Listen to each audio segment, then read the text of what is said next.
I've lived in Moncton, New Brunswick, Edmonton, Alberta, and now on Vancouver Island. So of course this is going to be my experience, and I'm not speaking for every Canadian as well as every American. These are just 5 more things that I've personally noticed while adjusting to life in Canada.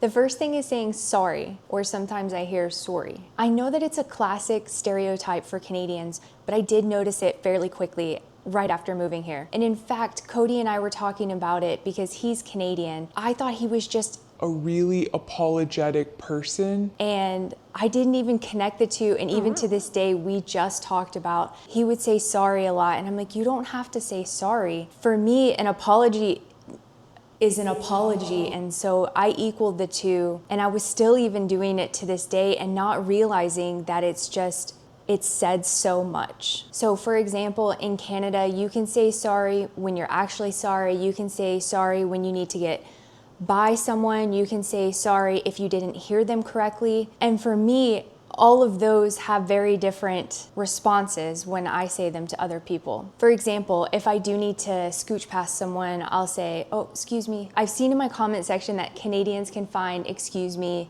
a little too, I don't even know the word, and I think I heard that it's the same for the UK, but saying excuse me lands in a different way. And for me, that's one of the most polite things you can say to get past someone. But here I hear the word sorry. If I didn't hear someone, I'll say, can you please repeat that? And then if I do need to apologize, I will truly say, I'm sorry. I don't know if this goes for all Americans, but for me specifically, I've spent a lot of time trying not to apologize when an apology is not needed. And that's very important to me, and even to this day. So I still struggle with, while I'm out in public, I catch myself saying sorry more, but internally I'm feeling not the best about doing that all the time. The second thing is vitamin D. I have never given vitamin D really much thought ever. It's just another vitamin that you need. But after going to a doctor's visit with Cody a while back, and his doctor saying, she's looking over his blood test results that he did, and she's like, yeah, other than low vitamin D, which is to be expected. Well, I was just sitting there in my head thinking, I guess vitamin D isn't that big of a deal. But later on, I think what she was trying to say is that in Canada, it's very common for you to have low vitamin D here because the sun emits UVB rays, but depending on the angle and where it is at, it is not always going to reach every part of the earth equally. Now, I'm talking about the UVB rays that produce vitamin D for us, and those specific rays, they don't reach pretty much all of Canada, and I'm sure that goes a lot for some northern states as well.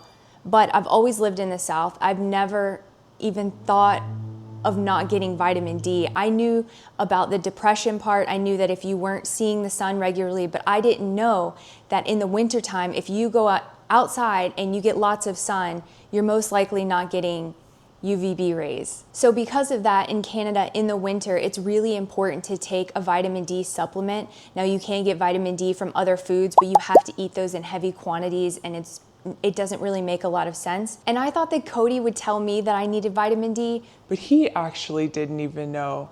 Which is cool, because now we know.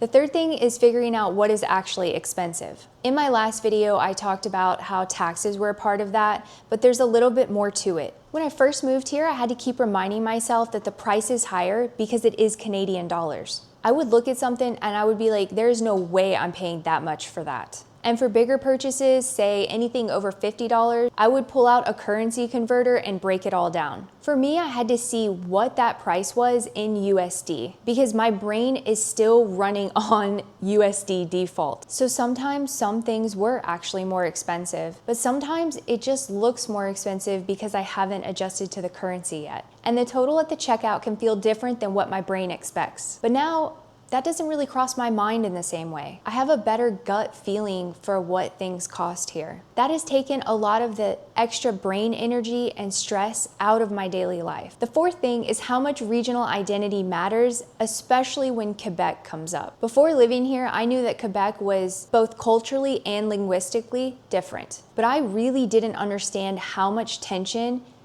there has been historically and is to this day between Quebec and the rest of Canada. I'm not even gonna try to pretend like I understand that. I'm not from here, I didn't grow up here. And what I've observed is that if the word Quebec comes up, there's some tension immediately. Someone has something to say. From the outside, Canada can look like one giant shared identity. But once you live here, you can really start to notice and feel the differences from province to province, and Quebec is a huge part of that. All right, so the fifth thing is sunlight, and I know I already talked about UVB, so yes, this can be a sun-dominant conversation. This is more of a, I've always lived in the South, never in the North, so it's not even really Americans noticing it about Canada. It's more like if you lived in the South and you then go to the North, but especially in Canada, the sun is different. I grew up and lived 20 plus years in Florida, and even in the winter, the sun is up here.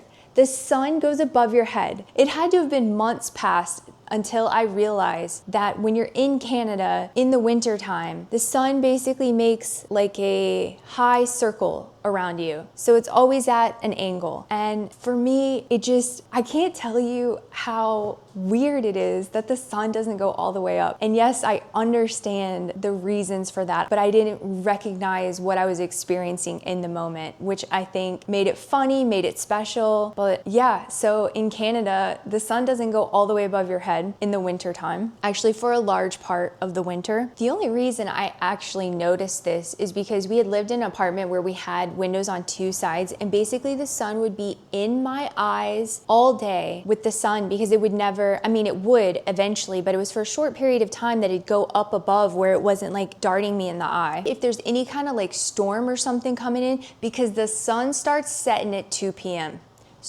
If there was a storm earlier, if there was a storm in the morning, it already set. The sun had set for the day. It's so unequal, summer versus winter, and it drives me crazy. When I lived in New Brunswick, the sun would just be gone for days, even over a week at a time. I knew that existed, but experiencing it for the first time was really difficult. On top of the fact that I had sprained my foot, I wasn't able to do much for about 2 months. Trying to deal with that gloom and an injury was Hell on earth. Mentally. Even apart from the injury, just having to deal with not seeing the sunlight for days is very, very tough. I'm just coming from a place that has sunshine 365 and to another place, you know, growing up in Florida, I would have given anything if we could have had no sun for like one full week, no sun. That would have been my favorite time because the sun is so prominent there. If there's a thunderstorm, it's like 10 minutes, sun's out, rest of the day. It can be gloomy upon gloomy in Florida, but you always get that sun back. In the summer, it's light, light, light, light, light, light all day, light until 12 a.m. Edmonton's sun does, I don't even believe that it sets there. But little did I know, sun really does play a huge part in how I feel and function every day. Like it is so important for me that there is sun on a regular basis. So that was something else I had to learn. Again, this is my experience based on living in New Brunswick, Alberta, and then in BC. And also this is my experience for someone who is coming from Florida and North Carolina. And I know that not one person's experience is the entire country's experience, but these are things that have stood out to me so far.